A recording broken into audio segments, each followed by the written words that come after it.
સુરેન્દ્રનગર શહેરમાં આમ જનતા પર મોંઘવારીનો વધુ એક માર પડ્યો છે। શહેરમાં ચાલતી સિટી બસોના ભાવમાં વધારો કરવામાં આવ્યો છે, જેમાં ટિકિટ દીઠ અંદાજે ₹2નો વધારો થયો છે। આ નિર્ણયથી નોકરિયાત વર્ગ અને વિદ્યાર્થીઓ જેઓ વઢવાણ અને સુરેન્દ્રનગર વચ્ચે નિયમિત અપડાઉન કરે છે તેમને વધુ ખર્ચ ઉઠાવવો પડે છે। ટિકિટ દીઠ અંદાજિત ₹2નો વધારો કરવામાં આવ્યો છે, જેના કારણે મુસાફરોમાં રોષ પણ જોવા મળી રહ્યો છે। સુરેન્દ્રનગરથી વઢવાણ નોકરિયાત વર્ગ અને વિદ્યાર્થીઓ અપડાઉન કરતા હોય છે।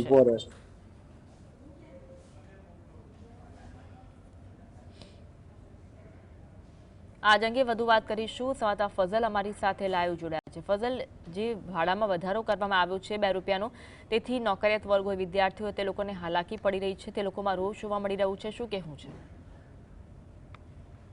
ખાસ કરીને સુરેન્દ્રનગર મહાનગરપાલિકા દ્વારા સુરેન્દ્રનગર શહેરી વિસ્તારોમાં 8 જેટલી સિટી બસો શરૂ કરવામાં આવી છે। મુખ્યમંત્રી સુધી સુરેન્દ્રનગર શહેરીજનોએ રજૂઆત કર્યા બાદ મહામુસીબતે આ જે છે સિટી બસો તે શરૂ કરવામાં આવી છે, પરંતુ હવે તેના ભાવમાં પણ વધારો કરવામાં આવ્યો છે। જે સમયે સુરેન્દ્રનગર શહેરી વિસ્તારોમાં સિટી બસ શરૂ કરવામાં આવી હતી ત્યારે તેનું મિનિમમ ભાડું ₹5 રાખવામાં આવ્યું હતું અને મેક્સિમમ ભાડું છે તે ₹15 રાખવામાં આવ્યું હતું, પરંતુ હવે આ સિટી બસ ચાલુ થઈ છે તેને 6 મહિના જેટલો સમય વીતી ગયો છે, ત્યારે હવે ભાવમાં પણ વધારો કરવામાં આવ્યો છે। ભાડાના ભાવમાં વધારો કરવામાં આવતા જે પેસેન્જરો છે, મુસાફરો છે અને ખાસ કરીને જે વિદ્યાર્થી વર્ગ આ સિટી બસમાં અપડાઉન કરતા હોય છે તેમને મોંઘવારીનો માર નડી રહ્યો છે। પ્રત્યેક ટિકિટે ₹2નો ભાવ વધારો કરવામાં આવી રહ્યો છે, જેને લઈને હાલના તબક્કામાં પેસેન્જરોમાં રોષ જોવા મળી રહ્યો છે। પેસેન્જર છે મુસાફરી કરીને આવ્યા છે, તેમની સાથે વાત કરશું। કેટલો ભાવ વધારો છે અને કેવી પરિસ્થિતિ છે? લગભગ પહેલા સરકારે નક્કી કર્યા હતા લગભગ ₹36 કિલોમીટર। હવે એ વખતે સ્ટાર્ટિંગમાં તો એને કહેવાય ને કે એને કદાચ ખોટ જતી હશે, પણ અત્યારે જે સંજોગો ઉભા ત્યારે 6 મહિના પછી હવે એ લોકોને 36ની બદલીમાં અત્યારે ₹100 લેવું છે કિલોમીટર, અને ખર્ચ કાઢતા ₹50 વધેવું છે।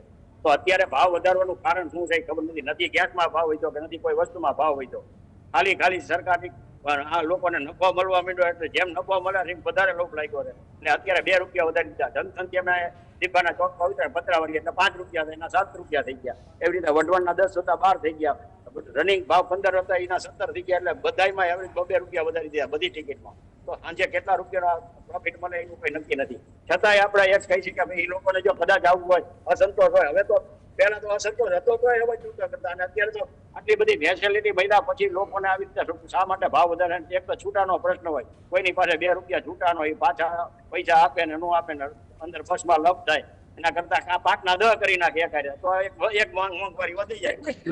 જે વધારવાની જરૂર નથી આ વધારી નાખ્યા છે। તો અમારું કહેવાનું એટલું છે કે ભાઈ ક્યાંય ભાવ વધારો થયો હોય તો બરોબર છે, આ તો ભાવ વધારો થતો નથી પછી કોઈ ઘટાડવાનું તો નામ લેશે નહીં। એટલે અમારી મહેરબાની કરીને સિનિયર સિટીઝનની માંગણી છે કે ખાસ કરીને આ ₹2 જે વધારો કર્યો છે એ ખોટો વધારો કર્યો છે અને તાત્કાલિક યુદ્ધના ધોરણે પાછો ખેંચી। મુખ્યમંત્રી છે તેમની ગ્રાન્ટમાંથી 1 કિલોમીટર બસ ચાલે ₹36 ચૂકવવામાં આવી રહ્યા છે, તો પણ બસ નફો કરે છે। તે છતાં પણ આ ભાવ વધારો મોંઘવારીનો વધુ એક માર આમ જનતા ઉપર છે, શું કહેશો? 100% સાચી વાત છે। સરકાર જ્યાં રાહત આપે છે ત્યાં આ પરિસ્થિતિ ઉભી થાય છે। રાહત આપ્યા પછી ઓલા કહે ને કે ગરીબ માણસના દાંત ક્યાં હોય, એમાં આ દાંત દેખાડીને પૈસા લઈ લે આવી રીતે ખોટું એકદમ જેને કહેવાય ને કે તદ્દન ખોટી વાત કરીને અત્યારે ₹2 વધારે। જેવી રીતે દૂધની ડેરીમાં દહીં અને છાશમાં વધારીએ, કોઈને પૂછવાનું નહીં, સરકાર ગમે ત્યારે ગમે એવા પગલા લે। દૂધના ધીમે કરતા અત્યારે લગભગ ₹20 વધી ગયા દૂધમાં, આવી જ રીતે હવે કહેવાય ₹2 વધ્યા, પણ સાંજે એમને ₹2 એક પેસેન્જર કેટલો નફો મળે? 1000 પેસેન્જર મિનિમમ એક બસમાં ફરતા હોય તો અત્યારે 1000ની જગ્યાએ ₹5000 એમને નફો મળે છે। તો આ શા માટે ભાવ વધારો કરે છે એ અમને ખબર નથી પડે, અને સરકાર આટલી રાહત આપે છે, રાહત આપ્યા પછી બસ એ સરકારની છે, આમને તો ખાલી મેનેજમેન્ટ કરવાનું, પણ મેનેજમેન્ટ કરવાના આટલા પૈસા ગેરવ્યાજબી હોય એવું અમને લાગે।